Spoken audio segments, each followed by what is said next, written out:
పట్టణంలోని Vaikunthapuram ఏరియాలోని slum area నందు నారాయణ నేత్ర వైద్య శిబిరము, ఇంకోటి దంత వైద్య శిబిరము 2 నిర్వహించడం జరుగుతుంది. ఇక్కడ పేదలందరూ డబ్బులు ఖర్చు పెట్టుకొని హాస్పిటల్కి పోయి చూసుకోలేని పక్షంలో నారాయణ సార్ ఆధ్వర్యంలో ఇక్కడ నారా హాస్పిటల్ సిబ్బంది, ఇక్కడ తెలుగుదేశం పార్టీ సిబ్బంది అందరూ కలిసి ఇక్కడ శిబిరం ఏర్పాటు చేయడం జరిగింది. ఇక్కడ అందరూ పేదలు వచ్చి దీన్ని సద్వినియోగం కోరుచున్నాను.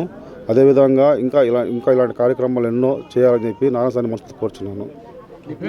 నెల్లూరు నగరంలో గత 10 రోజుల నుంచి నారాయణ నేత్ర జ్యోతి, అలాగే నారాయణ దంత సురక్ష, ఈ 2 సంబంధించి డాక్టర్స్ అందరూ కూడా ఇక్కడికి విచ్చేసి, డాక్టర్స్ అలాగే స్టాఫ్ నర్సులు, అలాగే సూపరింటెండెంట్లు, అలాగే పిఆర్ఓలు వాళ్ళందరూ కూడా వచ్చి ఇక్కడ ఎక్కడైతే పేదవాళ్ళు ఎక్కువగా నివసిస్తారో అక్కడ డైరెక్ట్గా వెహికల్లో వచ్చి అన్నీ కూడా చెక్ చేసి వాళ్ళకి పన్ను టెస్ట్ చేస్తున్నారు. అలాగే అవి కూడా టెస్ట్ చేసి నిజంగా వచ్చి హాస్పిటాలిటీ అంటే ఎలా ఉంటుందో, అంటే మన ఏరియాలోకి వచ్చి వాళ్ళు ఎలా రిసీవ్ చేసుకుంటున్నారో డాక్టర్స్ ఇక్కడ క్లియర్గా కూడా తెలుస్తుంది. వచ్చిన ప్రతి ఒక్క పేషెంట్ని గౌరవంగా ఏందమ్మా నీ ప్రాబ్లం, ఏందయ్యా నీ ప్రాబ్లం అని చెప్పి అడిగి నీట్గా వాళ్ళకి అర్థమయ్యే విధంగా వాళ్ళకి చెప్పడం జరుగుతుంది. వాళ్ళకి అవసరమైతే వాళ్ళకి ఐ ఆపరేషన్ ఫ్రీగా చేస్తారు.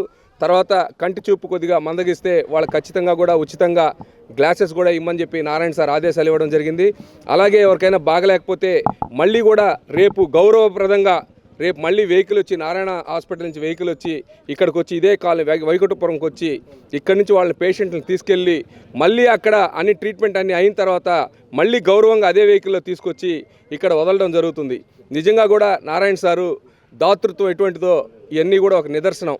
ఎందుకంటే ఇంత సాహసం ఏ డాక్టర్లు కూడా చేయరు, ఏ హాస్పిటల్ యాజమాన్యాలు కూడా చేయరు. మనం గతంలో నెల్లూరు నగరంలో కానీ ఎక్కడ ఏ హాస్పిటల్స్ చూసినా కూడా ఎవరు కూడా ఇంత ముందుకు రారు. దయచేసి నారాయణ సార్ నిజంగా కూడా ఈరోజు చాలా గొప్ప వ్యక్తి.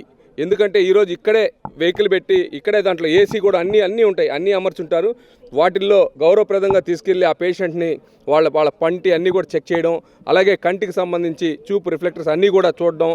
అలాగే ఈరోజు నిజంగా పేదలందరూ కూడా ఈరోజు ఇక్కడ ఉండే వైకుంఠపురంలో నివాసం ఉండేవాళ్ళు కానీ